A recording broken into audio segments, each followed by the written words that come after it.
Okay, great. So welcome everyone to the noon office hour for SPED 596. I'm sure more people will be logging on and others are taking advantage of the opportunity for viewing afterwards. So thanks for being here for those of you who have logged on in advance. Um, Today we're joined by Michael Bowman from the PSU Library, and we're really thankful to welcome him. I found his beautiful guide that he curates around managing citations and saw that if you have a group or class that would like a workshop to reach out, and he generously has offered his time and assistance today. So we're going to welcome Michael and dive right in. And then afterwards, we'll take a few general questions, course-related questions. So I'm going to stop sharing and allow Michael to share his screen and let him introduce himself a little more fully. But thank you very much, Michael, for being here. Great. So, yeah, Michael Bowman. I'm the engineering librarian and the comics librarian and one of the assistant university librarians. And I'm the support person on campus for all of this kind of software, Zotero, Mendeley, and Node, BibTeX, whatever people are using. So I do quarterly workshops. So if you want a refresher in the future, I will have workshops starting in fall. I don't do them during the summer. Or if you get a group of people together, I could do a session either virtually or in person. And as we see, when we get questions, you can email me at bowman@pdxstudy.edu with questions. And either it might be something I can answer just via email with a screenshot or something, or we could set up an appointment. So. Excellent, Michael, and I can serve as a liaison. If the students this summer really get into Zotero or Mendeley and we start pushing the envelope, it would be great to have some back and forth with you. But I can curate some of that so we're not so redundant or just be of assistance.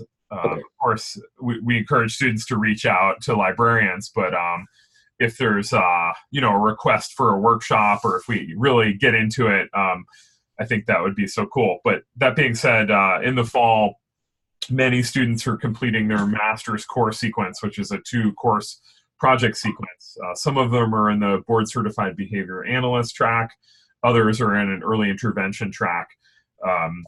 But it may be fun for a group of us to go to one of your pre-scheduled trainings on campus or, if like I said, if we really get into it, schedule something for in the new academic year. Right. And the workshops are kind of general. It's more aimed at, you want to use this sort of software, what to pick. So I cover both, the whole range, but I cover both Zotero and Mendeley.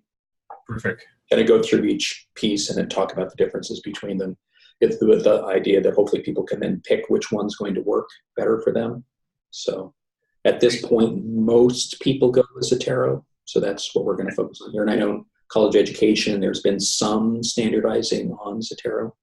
Not completely, but some. So, okay. Excellent. Well, thanks for being with us today. We're excited to speak with you. Okay. So I want to cover kind of the highlights initially, and then give some time for questions, and then after that, go into a bit deeper on kind of using this to organize not just citations, but other things and folders and tags and such. That sounds excellent. Okay. So what I want to start with is how do you get items into Zotero? So as part of the installation process, and that is covered on my guide, you'll be one of the things you do is install a browser extension. And in Safari, it's right here. If you're using Chrome or Firefox, it'll be off to the right where they keep their extensions. And you want to install them in whichever browsers you're using as you're surfing databases in the web to finding materials. So I've gone into Eric here. Just going to look up something on academic writing. And notice it was looked kind of like a web page. When it switched to this, it now looks like a folder. That's Zotero's sign to you that it recognizes that there's bibliographic items here, and it shows a folder because there's more than one, right? Because it's showing me 10 results here. If it was a single one, the icon instead would look sort of like the first page of an article. And I could go through into an individual title and decide which ones I want, or I can look at this list, hit the folder button, and I see here the 10 items on this page, and I can choose, say, 3 to add. Michael, And what it will do, this if is I have the fantastic. Zotero program running, are you seeing the other window that came up here? Yes.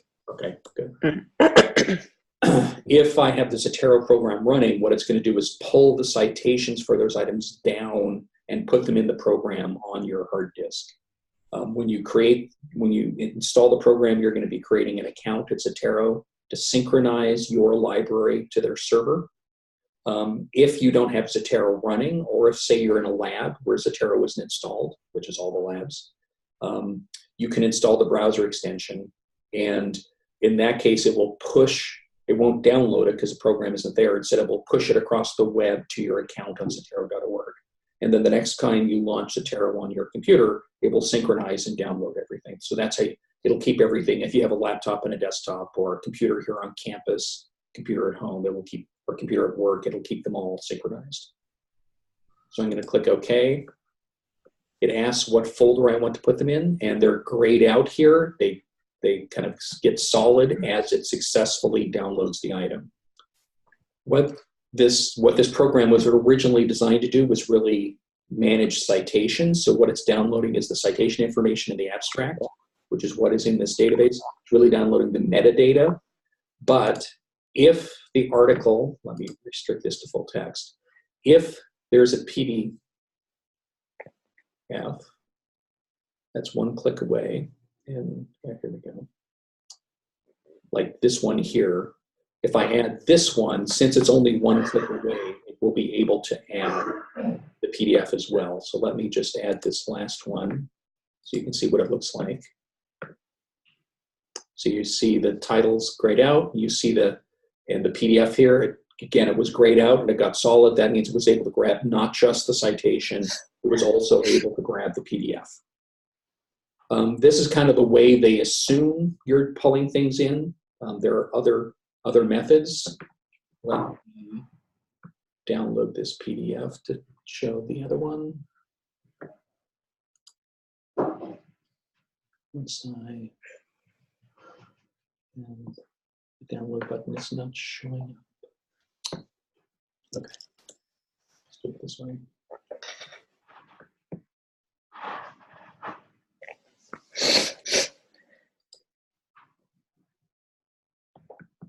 Okay, so I've got the PDF downloaded, and what I can do, let me go to a folder here. I can take the PDF, I can drag it into Zotero and drop it. It will appear, and it will attempt to read it. In this case, it succeeded, and attempt to extract the citation information and create a record. This works best with journal articles. It doesn't work as well with anything else. In this case, this was an ERIC document, so that's not a journal article, but it was able to get the title, the author, and the abstract. And number of pages. I would have to go in and add the additional information, but at least it's got the basic stuff to start with, and then I could go in and figure out what else to add to get a fuller citation. If it was a journal article, it probably would have pulled all of it, basically. And that's kind of the easier way, it's particularly if you're working with journal articles, to get things in. The exception to doing this, there is the old way you don't want to do, which is clicking on this green button here and basically adding a record by hand. Where that's going to come up is if you're adding documents that you're not getting from a database. Say you went to some nonprofit or advocacy group and they had like a white paper on their website, you downloaded it, there's going to be no associated metadata with that, so that's going to be a PDF that you're going to have to create a record yourself. Or if say you produced something that's not been published, but you want to cite it, it's an unpublished material, there's no metadata, you'll have to create a record for that as well. So, and that's kind of getting things in. Now I want to jump. Yes. Michael, it just want to reiterate what you showed with being able to download multiple articles from one screen is such an amazing feature. I've felt the magic of this myself as a researcher, where I get to a special issue on a topic that I'm very interested in, and then rather than doing all this clicking and downloading, even with Zotero one at a time, being able to click, highlight all of those articles like you did, it feels like magic, and it's a really nice feature of Zotero and these types of tools. Right. And this works on a page-by-page basis, right? So that displays 10 at once. I can up that. There is another method where you add the pages, and Eric, you add them to your folder, and then you go to the folder view, and you can have 100 in there at once, and you can add them all at once. Yes. Okay. So you could be curating in the database and then do that bulk add with Zotero. That's a smart. That will not bring in the PDFs. That will just be the metadata. Oh, okay. But that's particularly useful if you're searching, if you're doing, say you're doing a topic that deals with kind of your special ed. So maybe you're also searching in PsycInfo, for example. Yes. You're searching the same topic in both, you'll get a lot of overlap. And right. If you do one and you read through it, you'll accept some or reject some, and then when you go to the next database, you'll have forgotten the ones you rejected, and you'll spend time looking again. What you can do is do those, what I call bulk downloads from each database and pull them in. And Zotero here has a duplicate items folder where it finds everything that's in here twice, and then you can have them merge them all together into a single record. Oh, that's really smart. That's really great. And then you can look at them here. So rather than doing your evaluation of whether it's helpful in the database, you can just dump everything here, do your evaluate, merge everything together, and then as you go through them, if it's useful, click the green button here, go to Library Lookup. It will then take you to find it at PSU.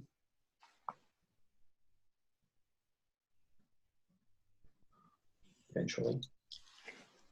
And, to tell you if we have it or not. And this one we don't. So I could back up a step, and there's a link for interlibrary loan, and you could do an interlibrary loan request.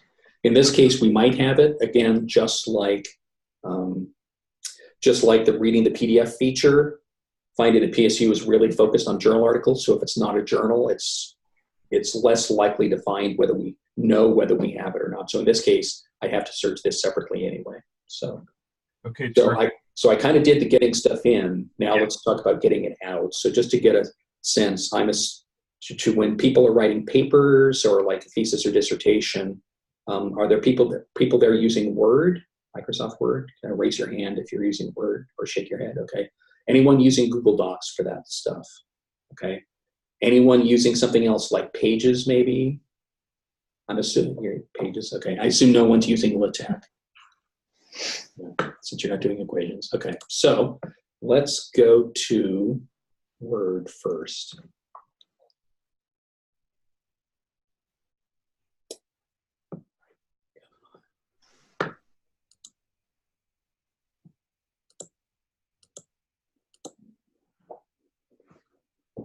Okay, so when you install the browser extension, it will also install Zotero into Word if you have Word installed, and it creates, where exactly it is depends on which version of Word you're running, but for the last few versions, it creates a ribbon over here, the Zotero ribbon.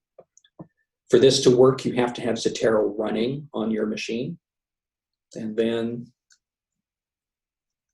say I've got a quote that I want to cite. I click the Add Edit Citation button. And then what it's going to do is pull up a search window. So actually, the first thing it does, the first time in a document, it's going to ask you what format you want to use. The default is what you chose last time. So I'm assuming APA is what you're using. And then it pulls up this Zotero search box. I find every once in a while, this box pops up behind Word instead of on top of Word. So if you don't see it, you can switch to Zotero and it'll probably pop this up. And then when I do a search, I'm finding articles within my Zotero database. It adds the inline reference. It doesn't do the bibliography yet because what I need to do is tell it where I want the bibliography to be, click the Add Edit Bibliography button, and then it adds the citation, right? And so now that it's there, if I want to add a second one,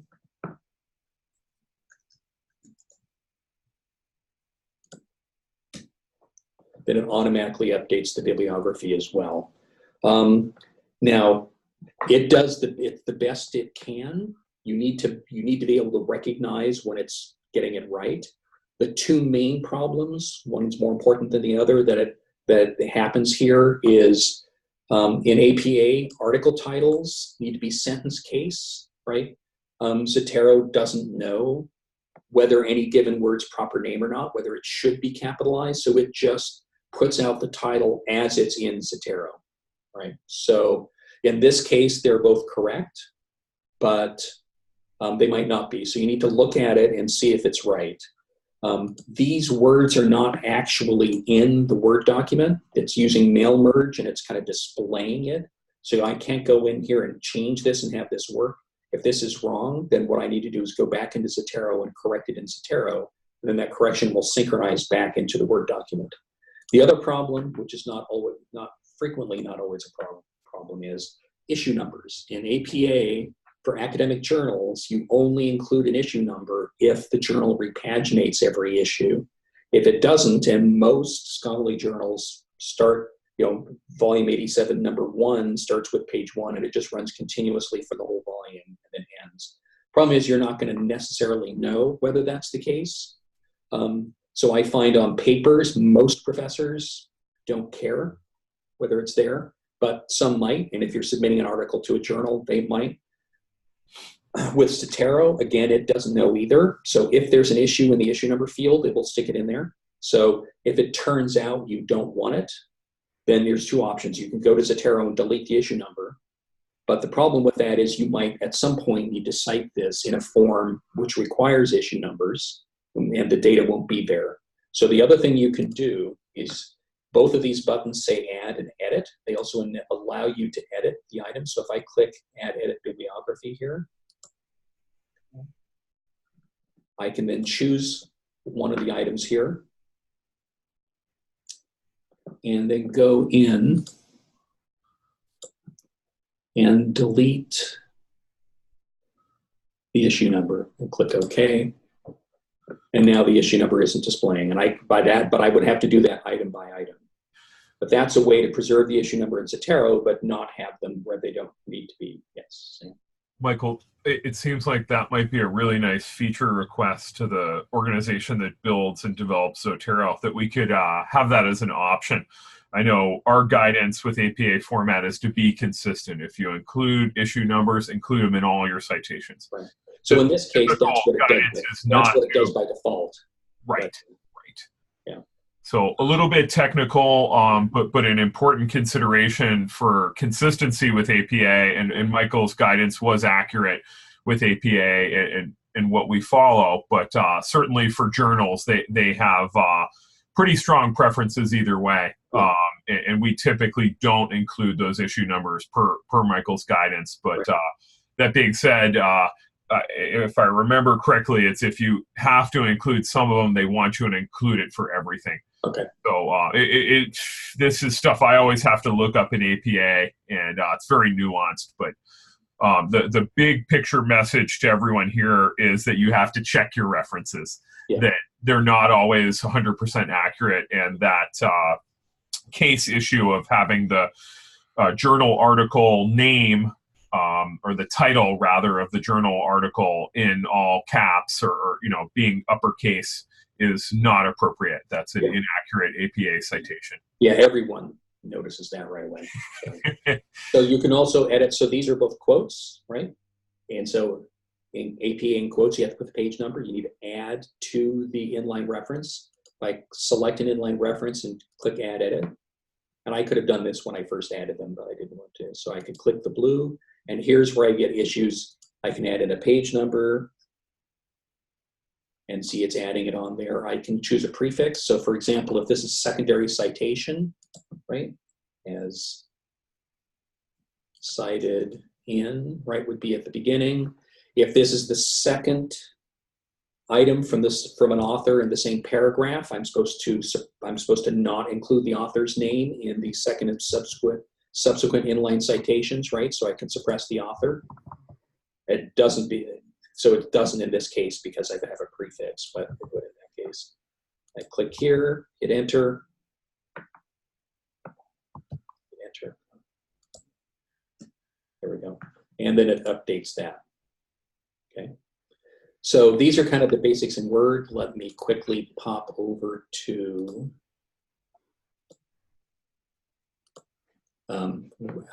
Google Docs. In Google Docs, as long as you have the browser extension installed, when you go to Google Docs, you're going to see a Zotero menu item show up. In addition, there is a Zotero button that you can, it'll be in the More initially, but I dragged it out and dropped it in. It's the exact same choices here that you saw in the Word one. They work the same way. This Zotero button is explicitly just add edit citation, but it all works the same way. And although you're working in Google Docs, which is web-based, you still have to have the Zotero program on your computer and running for this to work. And then when I do add edit, it's going to do the same thing.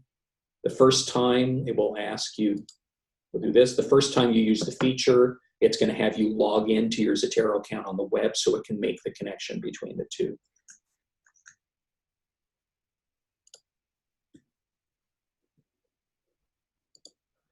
And here I again have the inline reference. In this case, I just hit the edit with Zotero button.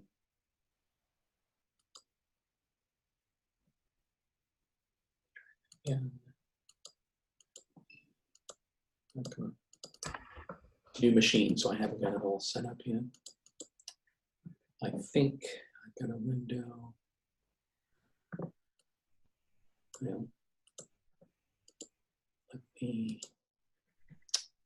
it's locked the window up. Okay, well, it does the same thing. I've noticed it can be a little glitchy myself. Sometimes I have to reset the browser and do a couple of and the Google Docs support only started in about November, so it's fairly new. Yeah. So Michael, just to clarify, Susie in the chat was saying, hey, this is, a lot of clicking around and, I'm not sure I have the technical background to do this. And I encouraged her saying, this is just follow the directions step by step that Zotero provides. But really, all you have is that Zotero connector to your Word doc or your Google Doc. Yep. And then you're just going back out and referencing Zotero, and it's automatically doing the citations. But then to clarify, you can do that manually. So I've coached students to do it manually, where you can just right-click on the item in Zotero and export either the bibliography item or the inline citation. But that's what this connector is doing, just to demystify that. It's doing that work for you and keeping it in sync. Right. And if you're writing in something like Pages, for example, Zotero doesn't support it. So what in that case, you select the item you want, and then in the edit menu, there's two copy commands. Copy citation will copy the inline citation, and copy bibliography will copy the bibliography reference. So you can go in and copy. In that case, you have to place them correctly, right? And they won't change as you update, for example. So if you need to use a numbered style and you're moving paragraphs around, so you need to renumber them, you'd have to do it by hand, whereas Zotero would, so Chicago, in other words, so Zotero would renumber those for you automatically. So now the downside of this automatic linking is, as I said, these things aren't exactly displaying as they are. So if you're sharing your document with someone who does not have Zotero installed, you can run into issues. They will see the words there, but they're seeing it more like you had typed it. So my experience, they don't really say anything about this, but my experience is if I was using Google Docs and started editing here, or if I had a Word document and I started, and I'm maybe copy editing for you, say, and so I'm turning on suggestions or track changes in Word, and I'm suggesting maybe we change this word. If I don't have Zotero installed and you get it back and you accept it, what that means is all of the linked citations within at least a couple of lines, those links will break and they'll become static like you type them in, but all the rest of the ones in your document will still be dynamic. And that's bad, right? That's not going to work well for you. So what you need to do if you're going to share it with someone who doesn't have Zotero is there is a command here called unlink citations. What you'd want to do is make a copy of the document, go to the copy, unlink the citations. What that will do is remove all the linkages to Zotero. It will put the words in place as if you had just typed them by hand. They're no longer dynamic, they're static, so you can change them. Share that document with your collaborator or your editor. And when they suggest changes and send it back to you, you need to have that pulled up next to your original document and then make their suggested changes by hand in the original document. Because they might involve adding or deleting citations, which will update your bibliography, right? So that part can get a little tricky unless you're working with people who have Zotero installed. They don't need to have your library. They just need to have the program installed so that it can interpret what it's doing. So one other thing I want to talk about before we go to Q&A is groups. This also works well working with groups with other people who are all using Zotero. You can create, we go to Zotero here, I have group library. So for example, I was in there's a group of us that were putting in for an NSF grant, and you have to do a literature review as part of the grant.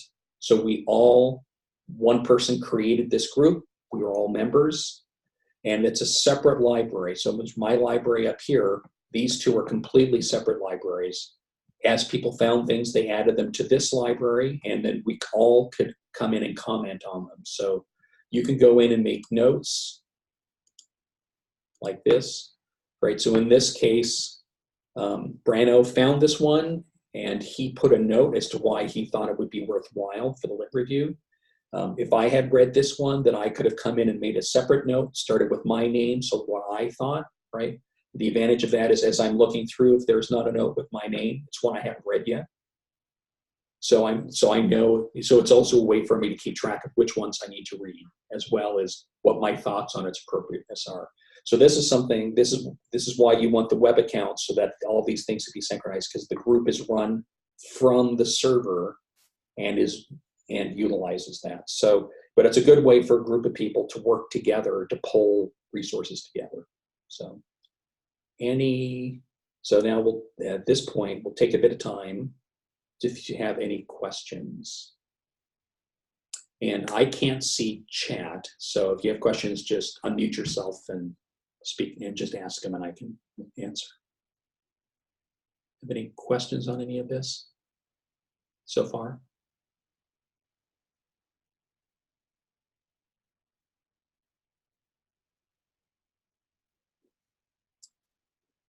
Think so. Someone's talking, but you're muted for me.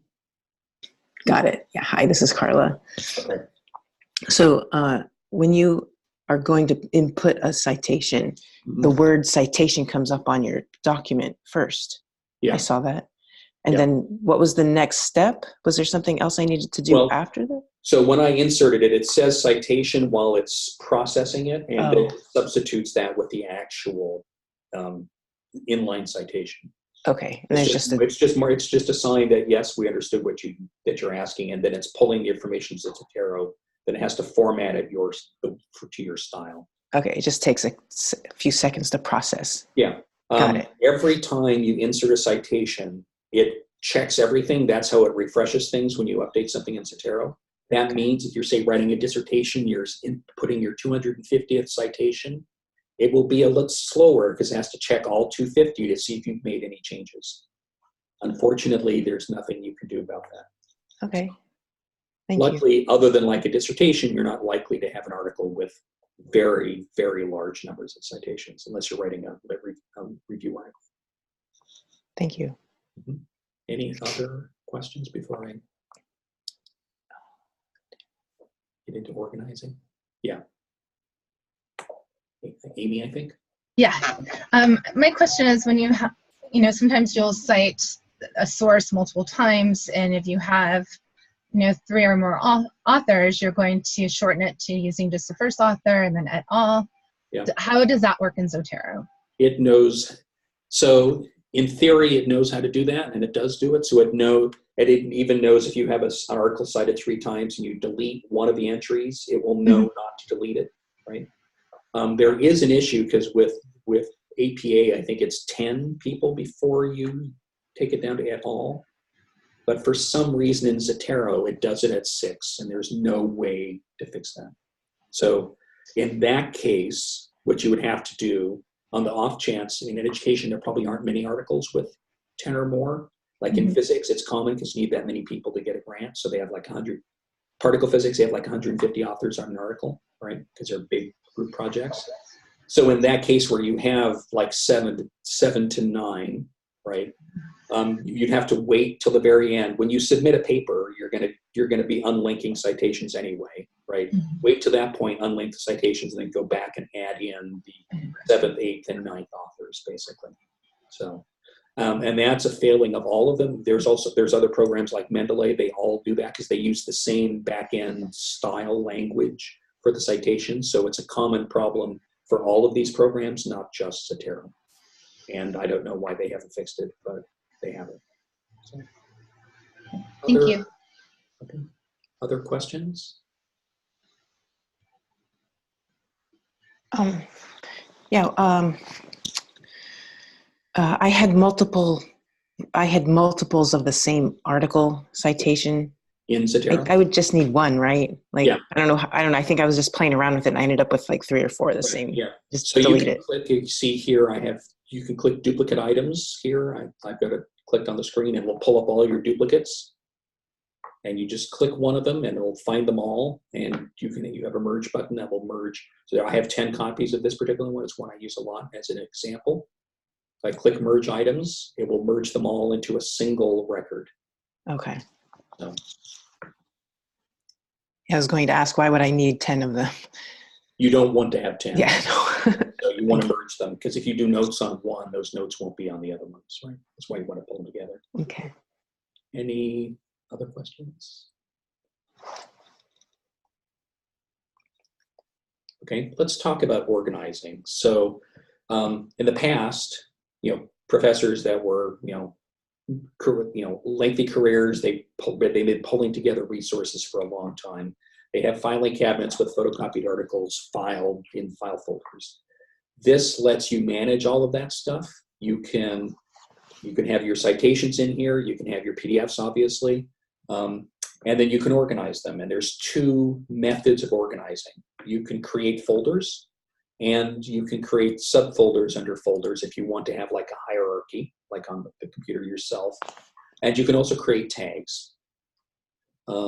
You can use just folders, just tags, or both.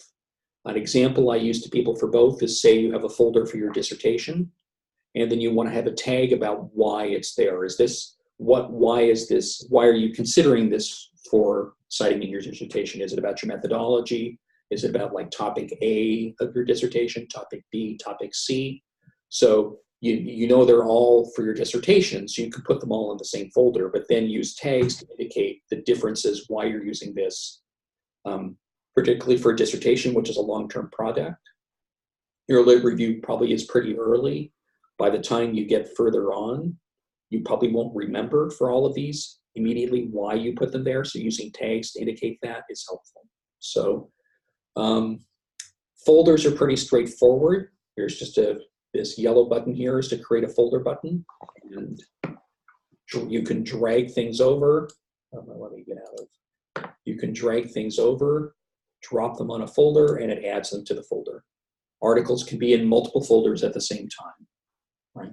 So the My Library, when you choose that, it shows everything in your library. The unfiled items here shows everything in your library that isn't in a folder. So if you're adding things and you're just adding them straight to My Library, and then you want to go and check and make sure they look fine and decide where to put them, you can then go to unfiled items, and these are all the things you haven't filed yet, and then decide where to put them and drag them over, right?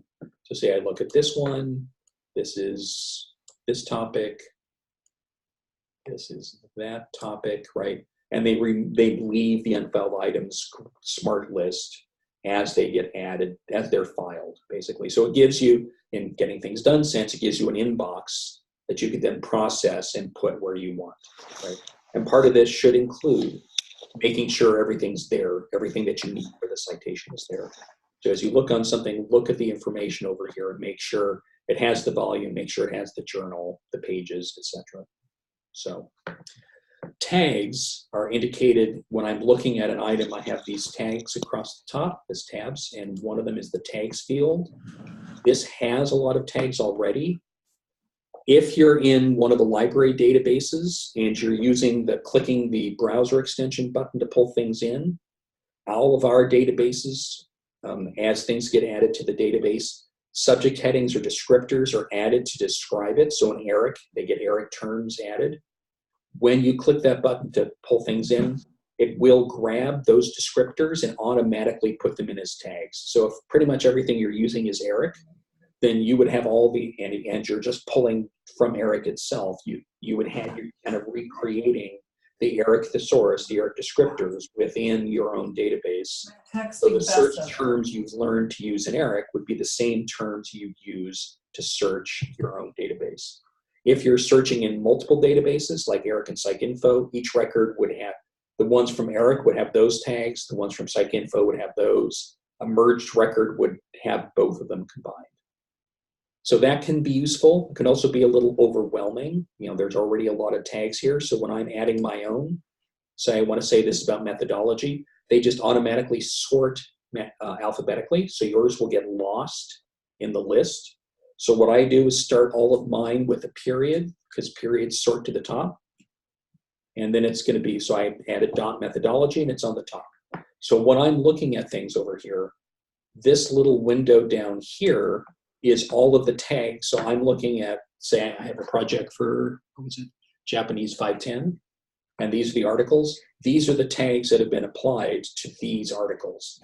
And I can choose one to see just the ones with that tag. So the other advantage of doing your dot ones is they'll sort up to the top and you won't have to scroll way down to get to the M's. They'll always be up at the top of the window. And what you need to do, it can be difficult after the fact to start dragging things around, making new folders, moving things around, adding tags. You have to do all of that one at a time. So what you should do kind of before you really start pulling things in is think about what we would call your information architecture. What folder structure do you want to have? And think about your control vocabulary. What tags do you want to use? And what forms, right? Singular, plural, abbreviated, not abbreviated. I would recommend not using abbreviations. You're in the future, you might not remember what that abbreviation stands for anymore. Use full names, British spelling or American spelling. What term are you going to use, particularly in an emerging area? Sometimes the jargon hasn't crystallized yet, so they haven't necessarily picked. People are using a variety of terms to talk about this. You're going to have to pick one. So ideally, you want to think about that before you start really wholesale adding a large number of items, because otherwise you'll need to go back to them to add or change, or you'll have your original stuff not being organized in the same way as the stuff you add later, which makes it more difficult to find. Yeah, Sam. Michael, just to clarify further, tags can be a really powerful feature because you can search by these tags. Yeah. Now, you could alternatively just create subfolders. Mm-hmm. So, but you can't search by folder name. What's that? You can't search by folder name, for example. So okay. You have to remember your hierarchy basically to get to it. Which is fine unless it's. Fine. It depends how complex a folder hierarchy you build. Yes. Yes. So, some students who are using Zotero as beginners, it might actually be more useful for them to do that manual sorting, and they can kind of see their organization. Yeah. But as you progress, say beyond this class, they may, or even in their project for this class, they might be collaborating or really thinking about things on a finer grain level. Tags allows you to search and kind of call up those resources much more quickly. Yeah. And across folders, which is a power feature. That's really cool. I've known about tags, but I've typically had my nested folder schemes, and but this is exciting feature for all of us to explore. Right. And you can tag anything, right? So this is a record with a note. I could put a tag just on the note, for example. So the tag isn't on the article, it's on the note. And when I do a search, it will highlight not the article, it will actually expose the note and highlight the note. So you can, and on a PDF, the actual embedded PDFs, I can find one. I can add a tag to that PDF, and that tag is on that object as opposed to on the item. So everything that's in here can be tagged. Everything in here is searchable, right? You can search the full text to your PDFs as long as the PDFs have been OCR'd, optical character recognition, right? Which makes them accessible through a screen reader, right? Some of them scanned haven't been. There are plenty of free programs out there that do that. The easiest way to check is if you launch a PDF is, can you select the text? If so, it's been OCR'd. If not, it hasn't. So you might want to check that before you drop it into Zotero, so that you know the copy in there is fine. The other way this interacts is I've talked about making an account and synchronizing this so you can take advantage of all of this. This is a free program. You're getting free server space. Of course, they don't give you an unlimited amount. This is done from a university. We know universities don't have a lot of money, so they don't give you very much space before you have to start paying for space. So they give you 300 megabytes of space for free, which doesn't sound like a lot. That is actually thousands of citations at least. Citations don't take up much space. My experience is that PDFs of articles are about 2.5 to 3 megabytes, which would indicate about 100 articles. I actually have about 150 or so. So my guess is they're doing some compression on their end to slightly make things smaller, but you probably won't get even up to 200 articles before you run out of storage space. At that point, you would either need to, well, there's a couple options. I'll just talk about the one, which is start paying the money for $12 a year, which isn't that much, but it is giving them a credit card and an ongoing expense. You get up to 2 gig. My experience is that 2 gig is probably take you to like mid-career academic, probably. For $60 a year, you get 6 gig, which would be late career if ever, and then unlimited is 120. Now, there is a reason why you might hit this, because we've been talking about putting articles in here, but you can put anything in here. So if you did an interview with someone, you could put the audio and video files in here.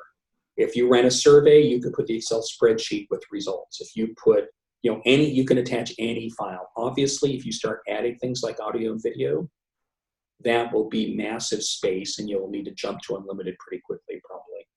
As well, if you're putting things, particularly since you work with people, right? If you're putting things that are educational records, if you're putting things that have identifying information about people, you have to make sure that's in line with your IRB, and whether, in the case of FERPA, whether it's actually allowed. So it might be this isn't the original, this is the version of the survey results where you've replaced the name with a number or something like that.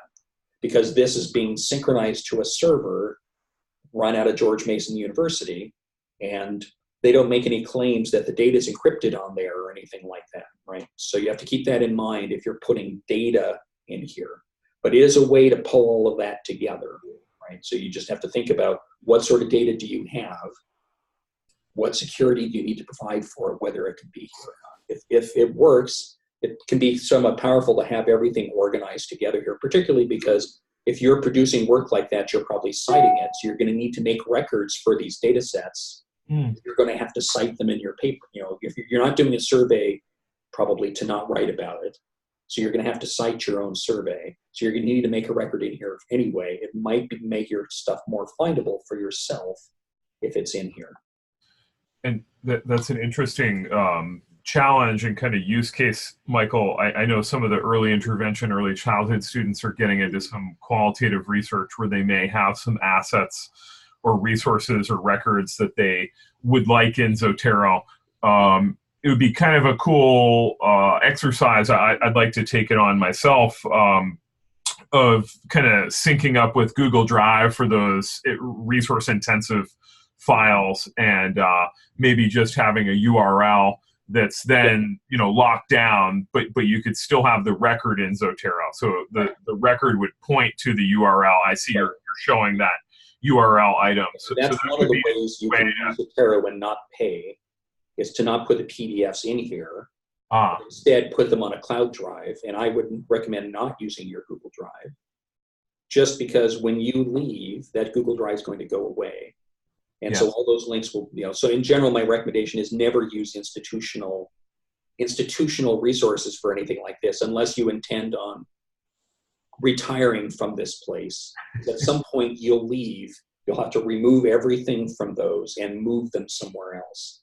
So really good point. Getting your own cloud subscription and saving it to there. So for example, I use Box and I have a business account, which is the only cloud provider that's HIPAA compliant, for example. Not that I need HIPAA compliance, sure, but that is an indication of their security compared to everyone else's security. Yes. Yeah, so, I know OHSU uses Box as well. Yeah, for that reason, because they are HIPAA compliant, unlike ESU. So yes, great. But that's something to think about. Part of it is what are you planning for your future career track? Are you thinking of higher ed in particular, right? Where producing research is a given, right?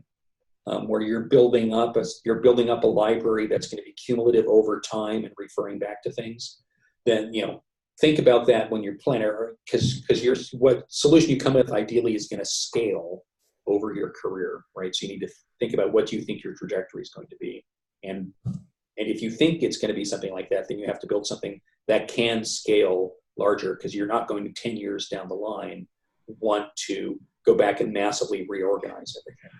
So, not so much. Yeah. Not so much. I went to the University of Washington, and they used to be Dewey Decimal. And in the early 60s, they changed to Library of Congress, which we use. And they started going back and reclassifying all of their old books. But of course, they eventually stopped. So every branch library has all of the books in LC. And then at the very end, there's a bunch of books that are pre-1960 that have never gotten an LC call number. And they're just stuck at the end, and no one looks at them because they're not in the normal spot. They're somewhere else. And so they kind of gather dust, but they're still there. They're in the catalog. They just are in a different call number scheme, basically. So I think that's all I have. I'll ask for questions. I guess the last thing I'll mention is, again, if you have questions, you try my guide, which Sam had on this slide. But also you can email me with questions. It's Bowman, BOWMAN, @pdx.edu. Any questions? If it's something you think looks like it's going to be complex, not something that I can just take a screenshot and send you an answer to, so you think odds are we might have to have an appointment, you might in that first email suggest some days and times, so I don't have to then ask you for days and times. So I'm generally here Monday through Friday, 7:30 to 4. So if the time outside of that is necessary, like you're working during the day and you need an evening, that could be possible, but I'll need some forewarning to see whether I need to rearrange my schedule to do an evening time. So daytime, particularly during the summer where it's pretty slow, odds are I can accommodate perhaps even same day, but an evening like that, I'd need some warning so I can rearrange things. So this is terrific, Michael. Thank you for this technical support and this offer of troubleshooting or question and answer in the future. This is awesome. I think PSU is just nailing it with your resource guide, and it's just as someone who's kind of started their academic career with these tools in their infancy and seen them develop, it's just a really great time for students doing academic research. So thanks for spending this time with us during this office hour. And does anyone have any last questions for Michael before we thank him more fully?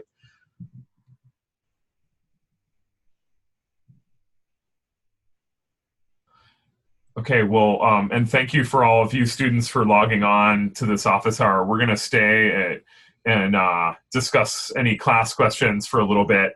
But Michael, again, thank you so much. And this was great. And I learned things, and just thinking about these major processes that you described, which are importing citations and then using the power features of Zotero, where you can do the connection to Word or Google Docs can create some efficiencies, and seeing how the inline citations match up with the reference list at the end, that just looks like magic to the scholar's eyes. And I also appreciate your caveats and warnings about some of the ways that that feature works, that it doesn't allow you to edit right in line, but you have to go into the Zotero interface to make your changes.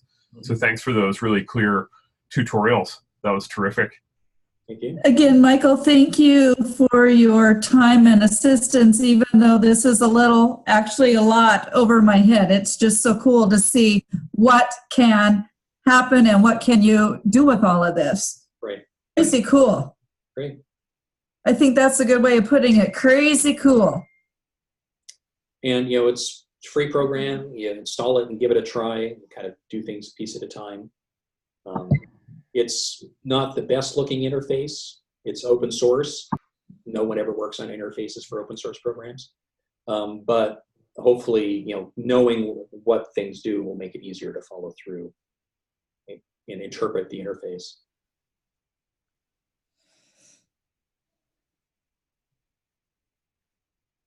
Any last questions?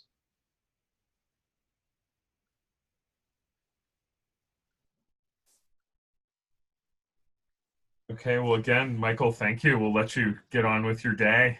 Thank you. We look forward to connecting in the future. Right. Yeah, definitely contact me if you've got any questions. Okay, great. And then if you do think of something that our class sections can do to help in this area with Zotero or citations, please don't hesitate to bring it up. Okay.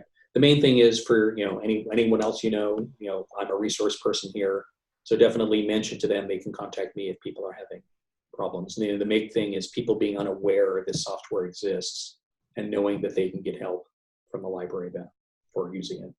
So great. We'll spread the word across the college. Great. Thank you. Thank you, Michael. Bye.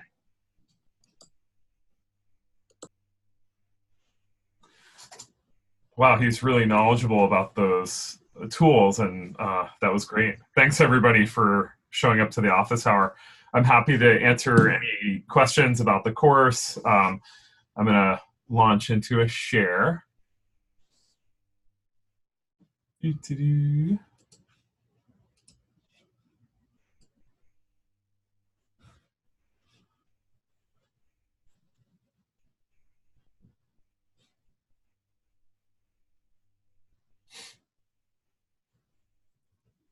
Okay, yeah, so we spoke with Michael.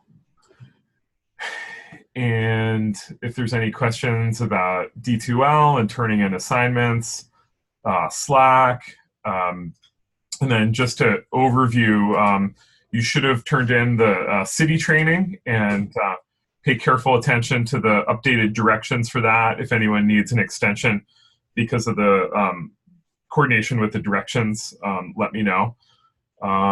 And then we're on to our research process, and the next couple modules are opening up today, and I'm excited to dive further into the grant proposal process with you all.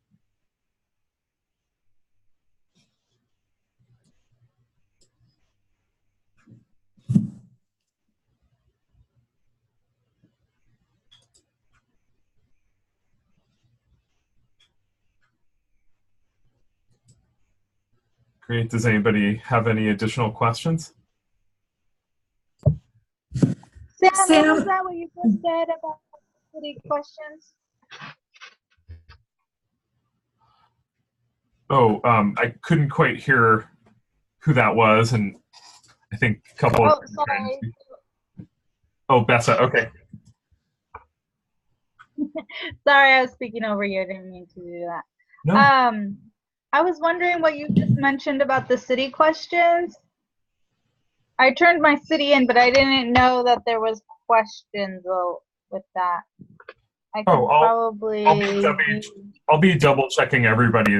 We just, the IRB updated their directions very recently. And so there was some confusion around which trainings need to be completed. The Group 1 human subjects researcher trainings are the requirement. And so IRB is not going to accept anything but that. So they're being just very straightforward, but unfortunately the previous trainings aren't going to be acceptable, their previous guidance. So that's where we're at, but anyone will have kind of unlimited extensions for that because it was just a issue we had to iron out. But most people that I've seen have completed the new city option. Okay.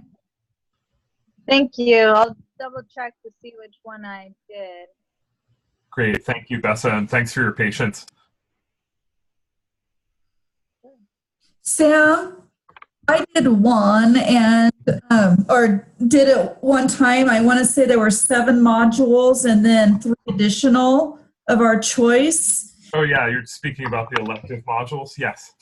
Okay, there was, on this human research thing, I want to say there were 7 different modules and then 3 additional of our choice. And I received a certificate for that. And I think I did the PDF of it and sent it to you as well.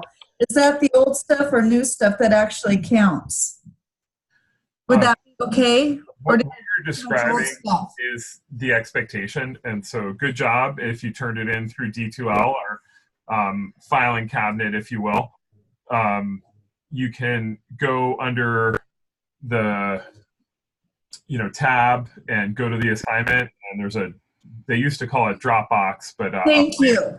Place to turn it in, and so I'll be double checking. It was due as of late last night, so I haven't gotten to check everybody's submissions off, but that'll happen very shortly in a timely manner. And anybody who's missing something, like I said, because of the confusion, there's a grace period here, and we'll sort it out. So if I notice you haven't turned it in or it got turned in partially or something, I'll be reaching out to everybody. Perfect. And then I also have another question. Is it okay that I'm not, I don't want to take anybody else's time? Oh, sure. I mean, if you think it's something that's useful for everyone, I would say go ahead and ask it. I think if it's just kind of very personal to yourself, I would just, hit me up on Slack. Okay, well, actually, I think that I'll go ahead and ask. I think there's several of us that have the question of, is there an amount of research articles that you want us to include in our grant? Because I know my grant, I'm thinking, is more qualitative. I'm wanting to reach out to people in the area that would think horse therapy would be beneficial based on the articles that I have researched, and then of course just by word of mouth have talked about with people in the area. And grant wise, in that I'm thinking, hey, money dollar wise, is it easier to bus kids to a place that's already set up in like Beaverton, or is it cheaper to once a week bus kids to a facility like I have my horse at, and there's others that we can use? Am I kind of thinking? I'm just going to interrupt you and just clarify for the full final proposal. The guidance on the number of citations is going to be announced this week and be really clear. But I don't want you to worry about that right now. I purposely have shared out the first topic assignment to help you approach your topic in a way that you don't have fear. You're just able to reflect on something that's important to you. There was the request in the module to find a couple citations through Zotero. Perfect. If you wanted to sync that up, I know most people took that suggestion and synced up their articles that they found and cited with their interest area with their proposal. That's suggested but not required. What I hear from you, and I know your background and interest in hippotherapy and work with animals and people with special needs. And the communication factor is where I'm going. Absolutely. And so the line of thinking that I hear is very broad. And what I'd encourage everyone to do is choose something realistic. something that you actually want to do, and something you actually intend to do. And then write your proposal as if you're really competing for that funding through door number Okay. 1, door number 2, or door number 3. In this way, it's not required that you actually seek that sponsorship, but I don't want you to do something abstract that you're like, oh, just because this is a research class, I'm going to do research. It may be that you choose a qualitative or quantitative approach, but I want you to keep it real. I want this to be something that you actually can pull off. Oh, totally. I am stoked about it. Yeah, so for you, I would suggest maybe getting some funding to actually engage in some of these sessions or write yourself an internship. You can certainly do some of this interviewing and some of this, I would call it needs analysis work. You could absolutely do some program evaluation of your work in hippotherapy, especially if you get to do some of these sessions. If you're just helping out, you could still do that. But I think it's a great thing to kick around with your classmates with your topic level assignment this week before you submit. But also right afterwards, you're going to get feedback from me. You can still get feedback from classmates, from other people in the community. But again, even though it's not required, it's a great opportunity for many of you. Okay, so the guidance about number of citations, don't worry too much about it, but Okay. for reference, it's somewhere around 5 to 10. Okay, great. And I want to give a shout. Yeah, I mean, you want to use that as not just hitting the minimum, but really following the structure of the proposal. So you want to use citations to build up the strength of your proposal and the persuasiveness. And I want to give a shout out to Carissa. She helped me. I posted 3 articles on Slack, and I just want to say and give Carissa a shout out for helping me figure out how to do that using Zotero and Google Scholar. Yeah, I'm so glad you're being social in the course. Sometimes being online, it feels a little funny. So I'm glad people are starting to reach out on Slack and collaborate some, give each other feedback on their intro videos, on their research ideas, citations. It's really great to see on my end. So thanks for giving that shout out. Anybody else have a quick question before we close out the hour? I have a question. Oh, okay, Wendy, your baby's so cute. It's just. Oh no, I was thinking the same thing. I'm sorry. Just trying to get him waiting. But anyways, so when we're double checking our cited references, do you have a particular manual that you want us to use to refer from, so we're like all on the same page with you? Because that's a great question, Wendy. So in psychology, special education, and education, we typically use the APA format. So many of you may not have the APA guidebook. I'm looking on my shelf to see if I have it handy. I've scanned myself a copy, so I usually go to the full source. But the Purdue OWL website that I posted in Slack is an invaluable resource. So I'll keep posting that and pointing people to it like I am to you right now. But it has most of what you need. There are some nuances. So if you do need to cite the APA, you can get it at the library. You can come into the lab here. But yeah, and if you own a copy, it's just a great resource to have when you have to look up, say, how to format a table or something more intricate. There's so many rules, so don't feel shy about asking for help and asking classmates or myself. It's not something that anyone fully memorizes. Even editors, have their desk copy. And for you all as students, just go to the OWL, right? And just feel good about going there. Also, one tip is I make my own document of lessons I've learned from APA. It's a little nerdy, but it's a really great resource and a great way to remember some of these things you learn. Okay, so the Purdue website that you talked about is what you want us to refer from? Yeah, the Purdue OWL. Okay, I can do that. Thank you. Yeah, of course. Great question. Anybody else? Sam?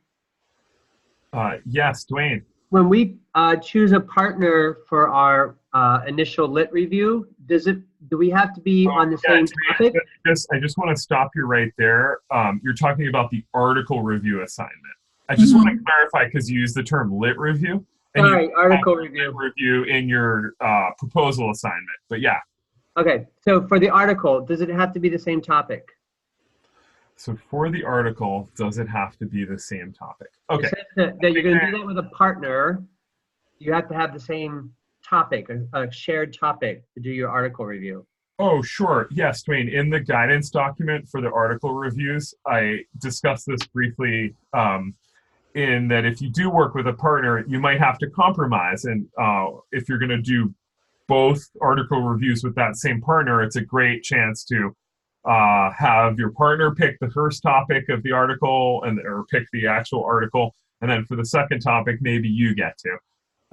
In this way, it's a nice chance to collaborate with a peer, a classmate. But as far as having that sync up with your final grant proposal, I strongly suggest it because you're going to be the most motivated to review an article in depth. And also, for those of you who are choosing the crowdfunding route, I think it would be a very attractive thing to put in your background documentation.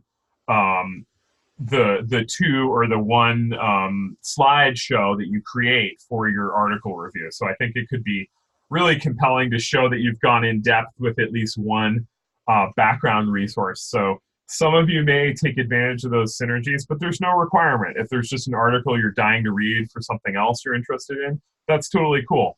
The point is to go deep into an article and really kick the tires on it. Look at these variables, the participants, the overall results, the limitations, future research, and review this thoroughly.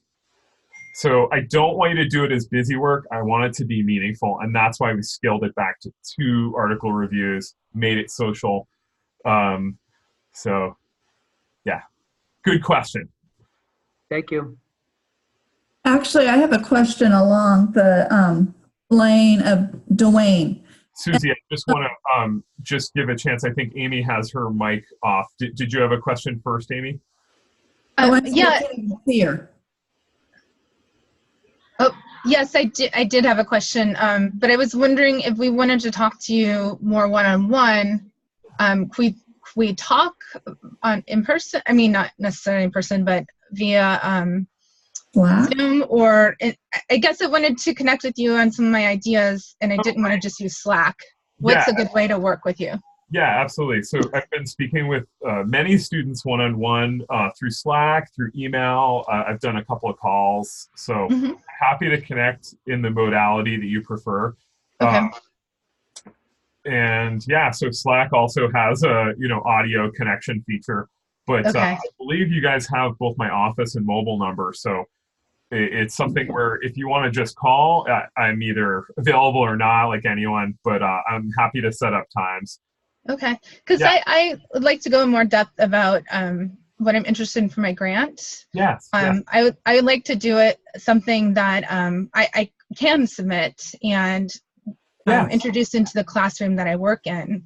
Yeah, Carla, who's on this Zoom call, is also in the same boat where she's really thinking about submitting something she can use in her classroom. She was starting to share about it, I believe, in a Slack private message or direct message.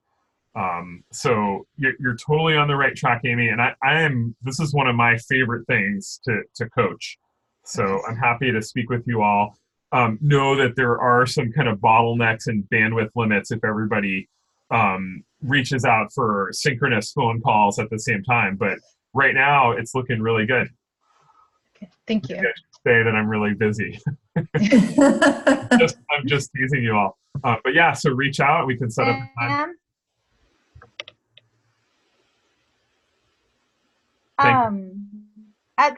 At some point, I wouldn't mind like just talking with you as well, and just it really helps me just shoot out some ideas, because I don't know what I'm gonna do either. Yes, so the guidance that's going to come out today is strategic, and I know from doing some online work and just even teaching online, it can be kind of isolating. So I do want to have these conversations with you all, but I also want you to have them with each other. And I think it does a lot of things, but you're all in a very similar boat. There was one student in the early intervention cohort who's had extensive undergraduate and postgraduate research experience, but the majority of you don't have a lot of research experience and even kind of project implementation experience like this. So it's so helpful to get these chances to talk things out. So I encourage you this week, and I'll be kind of releasing this guidance over today and tomorrow in a couple different ways. But I really want you to reach out to at least one peer with what you're thinking. And even if it's like, I don't know what to do, that's a great place to start. And you can pull out those design thinking documents and start to empathize with yourself or the classroom you work in or the classroom you want to work in. This is how you start to develop a good idea, is empathize, get out a lot of needs. I'm looking out in the lab to see if my team members are here. We're about to go into a research meeting about our curriculum kit. So we're really excited about that. But that's how we do it. There's no magic method other than empathizing.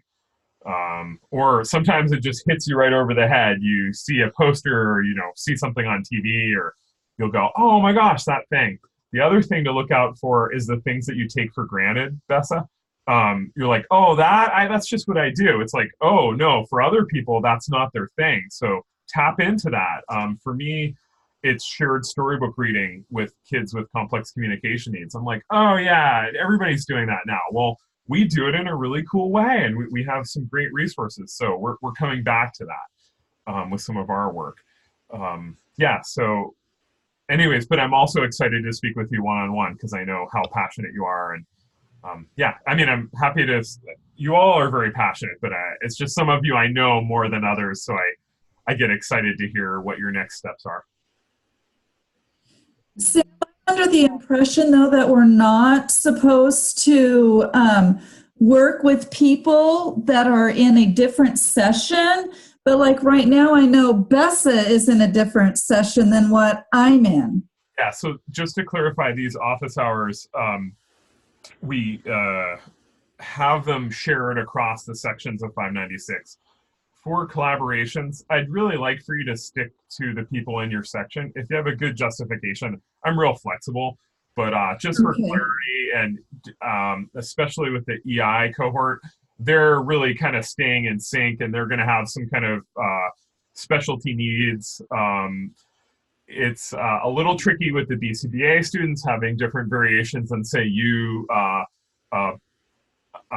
Susie, Carla, and Bessa with the special educator program. So there's a little bit of juggling, but in general, just ask. But that being said, kind of the first course to keep things in order is try to stay with your section. Just because you're not linked up on Slack, there's some technical reasons and also logistics reasons with turning things in across sections that just adds complexity. Yeah, so that's the preference. But if you really need to work with somebody on something, I understand. I'm flexible. I want to support you guys in your endeavors. Thank you, because I know, like, obviously, you know that Bessa, Anita, and Dawn and I have worked together a lot. Yeah, well, it's a great chance to work with new people, I think. Okay, I was just saying we kind of know our passions and what we want to do. That's kind of where I'm coming from. Obviously, I've made connections with Carissa, with Jocelyn, but they don't have the same passions that what the four of us have already collaborated with, is where I'm coming from. Oh, sure. Yeah, so check out who's in your section and see where you're at, and then feel free to reach out. So yeah, it's about 1:15. So any last questions, and then we'll do a wrap up. Okay, thanks everybody for logging in. I know there's probably going to be a propensity for people to just watch it after, but seriously, if you get on and with these office hours want to just ask question after question and workshop your project with the group, these are great chances to do that collaboratively. Again, I welcome one-on-one conversations via Slack and then also setting up calls, video, audio. Just let me know. Thanks, everybody. Thanks for all your enthusiasm. And also, at this point in the class, one of the things that I'm studying about the design process and research process and creative process is to let yourself be free. So I want you to have fun with this. And don't worry too much. Yes, you're going to have to do some work to accomplish your goal, but it's well scaffolded. And this first graphic organizer, just worry about that. And so it's purposeful that I'm not giving you the next graphic organizer because I don't want you freaking out about 10 citations. I don't care if you have any citations, if you just have a few web links that you found this week. I just want you to tap into your passion, tap into something that you want to do. You may correct course after this topic. You might get feedback from yourself, classmates, or myself as a faculty member that makes you realize, wait, okay, I like this one part. I'm going to take that and go deeper into that. Or I'm not going to do that. I realize that's the thing that I always do, and I'm going to set a new course. Or I just found out about something with the new classroom I'm teaching in the fall that is a huge need and it's unfulfilled. So anyways, I'm going to sign off, but thanks again for joining, and I'm excited to speak with you more. And special thanks to Michael. We may want to, have a shout out to him collaboratively, or we'll think about if we can help him spread the word. I think that's the way to say thanks to him, is spread the word to classmates and others in the college about that resource. Okay, bye everybody. Thank you.